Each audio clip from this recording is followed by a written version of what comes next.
અમરેલી જિલ્લાના રાજુલા પંથકમાં સારા વરસાદની કામના સાથે વરુણદેવને રીઝવવા ભવ્ય યજ્ઞનું આયોજન કરવામાં આવ્યું હતું। રાજુલા બાયપાસે આવેલ પૌરાણિક કુંભનાથ સુખનાથ મહાદેવ મંદિરે 100 વર્ષ જૂની પરંપરાગત મુજબ આ પવિત્ર હવન યોજાયો હતો। સમસ્ત મહાજન હવન કમિટી દ્વારા આયોજિત આ યજ્ઞમાં રાજુલાના અગ્રણીઓ, શહેરીજનો અને મોટી સંખ્યામાં લોકો ઉપસ્થિત રહ્યા હતા।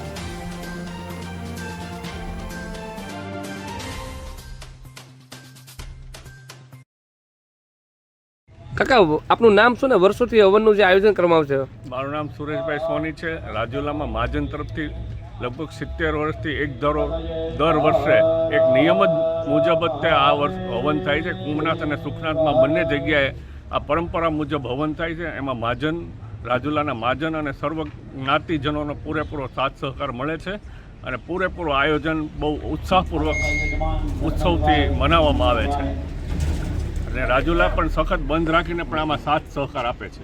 સુરેશભાઈ, વર્ષોથી રાજુલા શહેરમાં વરુણદેવને રીઝવવા માટે જે હવનનું આયોજન કરવામાં આવે છે, આ વર્ષે પણ આયોજન કરવામાં આવ્યું છે, આખી વાત કરો ને।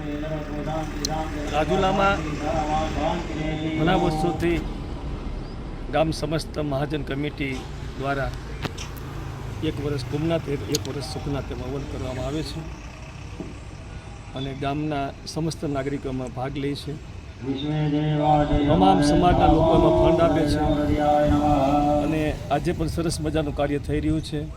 એમાં મારી જોડે બિપિનભાઈ વસુંધરા, મહેતાભાઈ, સુરેશભાઈ સોની, બકુલભાઈ વોરા, અનુભાઈ ઘડિયાળી મારી જોડે જોડાયેલ છે અને સરસ મજાની બધા જહેમત ઉઠાવી રહ્યા છે।